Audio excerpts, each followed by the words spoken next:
கர்த்தருடைய நாமம் மகிமைப்படுவதாக. இந்த நாளிலும் நம்ம தியானத்துக்காக எடுத்துக்கொண்ட தேவனுடைய வார்த்தை லேவியாகம புஸ்தகம் 10வது அதிகாரம் 19, 20 வார்த்தைகள். அப்பொழுது ஆரோன் மோசேயை நோக்கி, அவர்கள் தங்கள் பாவ நிவாரண பலியையும் தங்கள் சர்வாங்க தகன பலியையும் கர்த்தருடைய சந்நிதியில் செலுத்தின இன்றுதானே எனக்கு இப்படி நேரிட்டதே. பாவ நிவாரண பலியை இன்று நான் புசித்தேனானால் அது கர்த்தரின் பார்வைக்கு நன்றாய் இருக்குமோ என்றான். மோசே அதை கேட்டபோது அமைதலா இருந்தான். இந்த வார்த்தைகளை நான் வாசிச்சுட்டு இருந்தேன்.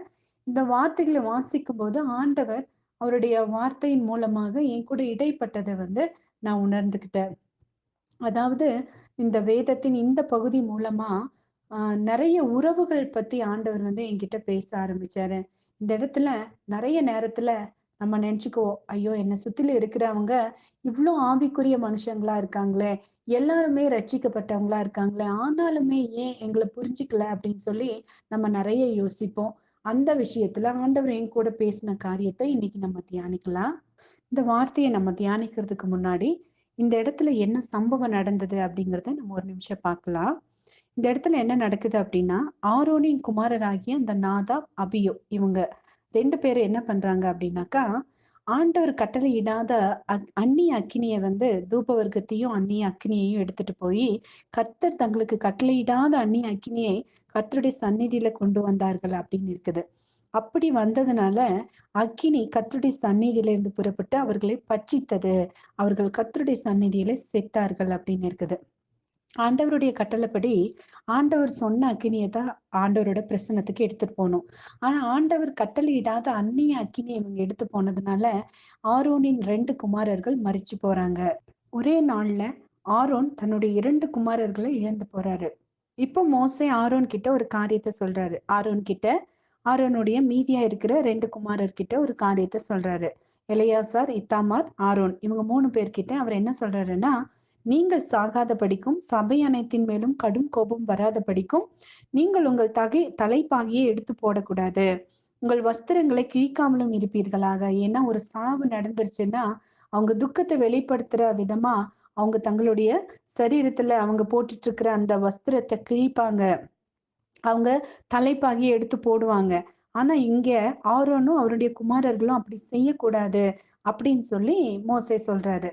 இத அவங்க செய்யறாங்க. அப்படியே மோசே என்ன சொன்னாரோ அதே மோசையோட வார்த்தைக்கு கீழ்ப்படிந்து அதை செய்யறாங்க. ஆனா இன்னொரு காரியத்தை அவங்களால செய்ய முடியல. அது என்ன அப்படின்னாக்கா, கொழுப்பாகிய தகன பலிகளோட அவங்க கர்த்தருடைய சந்நிதியில அசைவாட்டும் பலியாக அசைவாட்டும்படி ஏறெடுத்து படைக்கும் முன்னந்தொடையையும் அசைவாட்டும் மார்க்கண்டத்தையும் அவங்க எடுத்துட்டு வர்றப்போ ஆண்டவர் சொல்றாரு, இதை எடுத்து பாவ நிவாரண பலியாக செலுத்தப்பட்ட வெள்ளாட்டு கடாவை மோசே தேடி பார்த்து அதை சாப்பிடணும். அவங்க அவங்க அந்த பாவ நிவாரணமாக செலுத்தப்பட்ட காரியத்தை மீதியானதை எடுத்து ஆசாரியர்கள் சாப்பிடணும்.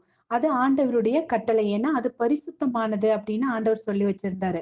இப்போ மோசே அதை சாப்பிடணுமே அப்படின்னு சொல்லி தேடி பார்த்துட்டு இருக்கிறாரு. அதை தேடி பார்க்கிறப்போ அந்த அந்த இவங்க நம்ம முன்னாடி வாசிச்ச அசைவாட்டும் பலியாக ஏறெடுத்து படைக்கும் அந்த முன்னந்தொடையும் மார்க்கண்டமும் அதை தேடி பார்க்கும்போது அது காணோம். ஏன்னு சொன்னா அது தகனிக்கப்பட்டிருந்தது அப்படின்னு இருக்குது. ஆனா அதை தகனிக்க கூடாது, அதை சாப்பிடணும். இப்போ மோசேக்கு ரொம்ப கோபம் வருது. அவர் கோபத்துல கத்துறாரு. யார் மேல கோபம்னா ஆரோன் மேலயும் அவனுடைய மீதியான 2 குமாரர் மேல கோவப்படுறாரு. பாவ நிவாரண பலியை நீங்கள் பரிசுத்த ஸ்தலத்தில் புசியாமற் போனதென்ன? அது மகா பரிசுத்தமா இருக்கிறதே. சபையின் அக்கிரமத்தை சுமந்து தீர்ப்பதற்கு கர்த்தருடைய சந்நிதியில் அவர்களுக்காக பாவ நிவர்த்தி செய்யும் பொருட்டு அதை உங்களுக்கு கொடுத்தாரே அப்படின்னு சொல்லி அவர் கத்துறாரு. அது பாவ நிவாரண பலி தானே, இதை புசிக்கணும், பரிசுத்த ஸ்தலத்துல புசிக்கணும்னு சொல்லி ஆண்டவர் சொல்லியிருக்கிறாரு இல்ல, ஏன் நீங்க அதை செய்யல அப்படின்னு சொல்லி அவரு ரொம்ப கோவப்படுறாரு. அவர் கத்துறாரு. அப்போ ஆண்டவர் சொன்ன காரியத்தை நீங்க ஏன் செய்யல? இதை சாப்பிட்டுருக்கணுமா இல்லையா? நீங்க ஏன் சாப்பிடலன்னு சொல்லி அவர் கத்துறாரு. அவர் ஆண்டவரோட கட்டளைக்கு கீழ்ப்படியணும் அப்படிங்கிற வேகத்துல அவர் சொல்றாரு. மோசையோட பக்கத்துல இருந்து பார்க்கும்போது மோசே சொன்னது தப்பு கிடையாது. ஆனா மோசே ஒரு க்ஷண பொழுதாவது ஆரோனை பத்தி கொஞ்சம் யோசிச்சு பார்த்திருக்கணும். அவர் தேவனால தெரிந்து கொள்ளப்பட்ட மகா பெரிய தலைவன். ஆனாலுமே ஒரு விஷயத்துல அவர் இந்த இடத்துல தன்னுடைய சகோதரனையும் அவனுடைய பிள்ளைகளையும் அவர் புரிந்து கொள்ளாம அவர் கத்துறாரு. நல்லா யோசிச்சு பாருங்க. ஒரு மனுஷன் தன்னுடைய 2 வாலிப பிள்ளைகள அட் அ டைம்ல 2 பேரும் செத்து போறாங்க. அவங்க தப்பு செஞ்சு தான் செத்து போறாங்க. ஆண்டவரோட சமூகத்துல செய்யக்கூடாத பாவத்த செஞ்சதுனால தான் அவங்க மரிக்கிறாங்க. ஆனாலுமே அவங்க ஆண்டவருடைய ஆரோனுடைய குமாரர்கள். அவங்க 2 பேருமே இவனோட குமாரர்கள். அவனுடைய குமாரர்கள் மேல அவனுக்கு எவ்ளோ பாசம் இருந்திருக்கும்.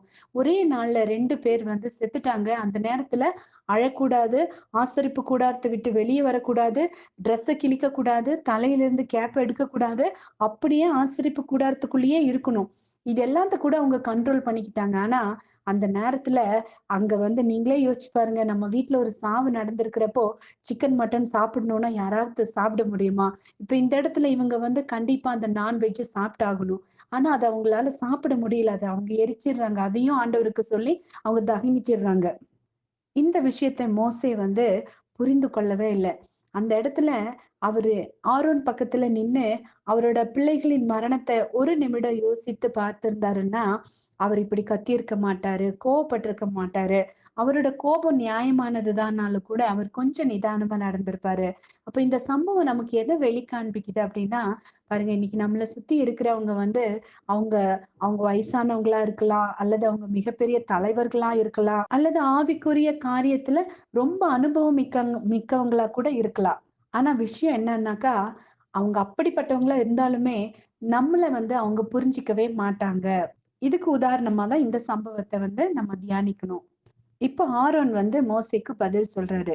என்னன்னு பதில் சொல்றாரு அப்படின்னா, பாவ நிவாரண பலியையும், சர்வாங்க தகன பலியையும் கர்த்தருடைய சந்நிதியில செலுத்தின இன்று தானே எனக்கு இப்படி நேரிட்டதே.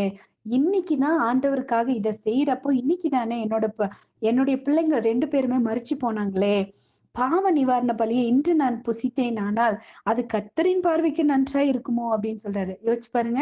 இந்த இடத்துல என் பிள்ளைங்கள நான் பறி குடுத்துட்டு பறி குடுத்த இடத்துலயே நான் இந்த மாம்சத்த நான் புசித்தேன்னா, ஆண்டவர் என்ன பார்க்கும்போது, ஆண்டவரோட பார்வைக்கு இது நல்லா இருக்குமா? நீங்களே அத யோசிச்சு பாருங்க அப்படின்னு அவர் சொல்றாரு.